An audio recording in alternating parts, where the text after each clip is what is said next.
Bem-vindos à República Ditatorial do STF. Hoje é mais um dia onde a censura impera nesse país e é exatamente isso que aconteceu numa decisão proferida pelo ministro Alexandre de Moraes contra o X. É absurdo, porque a decisão basicamente suspendeu imediatamente o funcionamento do Twitter no país e pior, colocou uma multa de R$50 mil para cada pessoa que acessar o Twitter usando VPN. Ou seja, um absurdo. Você está impedido de acessar a rede por qualquer ferramenta por uma decisão do Alexandre de Moraes que impacta a vida de todo mundo que nem está parte no processo. É uma coisa assim, estapafúrdia, escatológica. E sabe quem apoia? O Lula. O Lula disse o quê? Elon Musk tem que se submeter à Constituição brasileira e ao STF. Mas o Elon Musk não é um cidadão brasileiro. A questão é o seguinte, ele diz o seguinte, todo e qualquer cidadão em qualquer parte do mundo que tiver investimentos no Brasil está subordinado à Constituição brasileira e às leis brasileiras. Se a Suprema Corte tomou uma decisão, ou ele cumpre ou vai ter que tomar outra atitude. Não é porque o cara tem muito dinheiro que ele pode desrespeitar. Mas não foi o Lula que desrespeitou uma ordem judicial quando o Sérgio Moro mandou prendê-lo em 2018? Não foi ele que ficou lá intocado dentro do sindicato, fez todo aquele circo? A liberdade, inclusive, é um dos pilares fundamentais da Constituição Federal. Ela está garantida na Constituição e rege a República Brasileira. Só que, infelizmente, a liberdade dos brasileiros é colocada em xeque sempre que uma decisão do STF ou de alguma corte superior tenta tolher a liberdade dos próprios cidadãos, impedindo eles de se manifestar, de acessar uma rede social, de exercer democraticamente e livremente a sua opinião. A liberdade de expressão, o direito de discordar, o direito de explanar a sua opinião faz parte da autonomia do indivíduo. Isso tem que ser assegurado sobre qualquer outro direito. E é isso que está sendo vilipendiado nesse exato momento com essa decisão. E assim, quando uma ordem do STF é absurda, às vezes as pessoas não cumprem. Vale lembrar quando o Marco Aurélio de Mello decidiu numa canetada afastar o Renan Calheiros da presidência do Senado, o Renan Calheiros simplesmente não cumpriu e vida que segue. Então por que o Elon Musk teria que cumprir? E aí vale lembrar das conversas do Alexandre de Moraes mostradas na Folha, que estão aqui do lado. Pega esses posts dessa revista para a gente tirá-lo do ar. Pode deixar, senhor, só um problema, não achei nenhum post que configure crime, somente matéria jornalística. Ora, seja criativo, a decisão está tomada. Porque é evidente a encomenda de parecer para macular a liberdade de alguém. E aí, inclusive, aí vem a embaixada americana. Olha lá, estão preocupados, hein? Eles estão monitorando a situação entre o STF e o X. Ressaltamos que a liberdade de expressão é um pilar fundamental de uma democracia saudável. Ah, que incrível, parabéns. Faz uma nota. É impressionante, galera, tipo, uma nota de repúdio. Recebi com serenidade a decisão. Ah, quem liga para essas notas? Toma medida de verdade. Faz pelo menos uma nota de repúdio firme.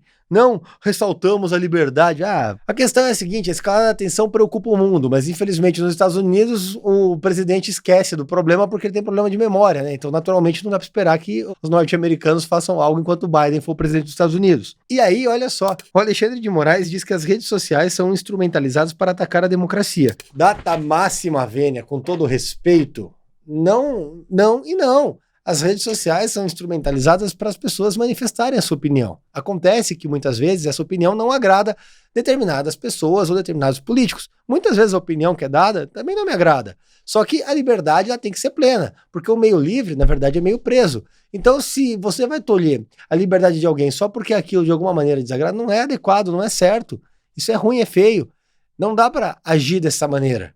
A gente tem que respeitar a liberdade da pessoa se manifestar, da pessoa falar sobre qualquer coisa, mesmo que seja ofensivo. Temos que respeitar a liberdade das pessoas. E aí, na mesma entrevista, o Lula falou o seguinte, olha só. Tudo bem se o Galípolo quiser aumentar os juros, disse o Lula. A alta, segundo o presidente, deve ser uma explicação. Galípolo foi indicado para chefiar o Banco Central. Como assim tudo bem? Vamos lá. O problema não era a taxa de juros, o CPF, que quem comandava o Banco Central, o Roberto Campos Neto? Agora, pode? Ué, o Lula só estava reclamando do cara porque ele era aliado do Bolsonaro, porque o Bolsonaro nomeou? Isso deixa muito evidente que a questão do Lula não é o que é feito, mas sim quem faz. E aí, sabe o que acontece na gestão PT? Rombo fiscal atinge 1,128 trilhão e bate recorde histórico. Parabéns.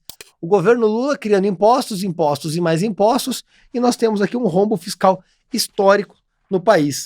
O déficit nominal bate recorde no governo Lula. Tá aqui o gráfico, olha que incrível aqui, ó.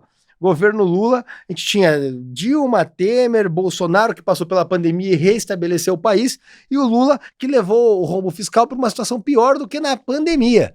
Isso mostra que não existe nada pior para o país do que uma gestão petista, uma gestão do Lula. O setor público, para você ter uma ideia, gastou 869,8 bilhões dos juros da dívida acumulados nos últimos 12 meses. As despesas com serviço da dívida corrente a 77,1% de todo o rombo nominal. E, por sua vez, os gastos do Brasil com os juros da dívida batem recorde atrás de recorde e fica evidente a péssima gestão do PT, é o que a gente avisou, o que a gente disse. E as contas públicas têm déficit primário de 257,7 bilhões de reais, ou seja, mesmo criando mais impostos, as contas estão destruídas. E aí eu digo para você, olha que interessante, na gestão Bolsonaro era positiva, na gestão Lula é negativa. E o Milei conseguiu consertar a Argentina, tornando os resultados do PIB, os resultados primários das contas públicas positivos, e por sua vez o Brasil é negativo. Fica evidente o que acontece quando há o PT no poder. E vamos concordar? A gente tem um risco muito grande aqui em São Paulo desse cenário acontecer com a nossa prefeitura. Por isso não podemos aceitar Guilherme Boulos na prefeitura. E por isso eu conto com o seu apoio, conto com o seu voto, Rubinho Nunes 44555. Porque eu sou o único candidato que tem experiência para combater de verdade a esquerda de São Paulo. Hoje eu estou no meio de Paraisópolis, lacrando um baile funk, lacrando a adega que sustenta o baile da 17. É muito fácil fazer política dentro do gabinete, lacrar no esquerdista burro no meio de uma avenida. A gente sabe que eles são demagogos. A questão é que a política de verdade é botar a mão na massa e levar paz para a comunidade.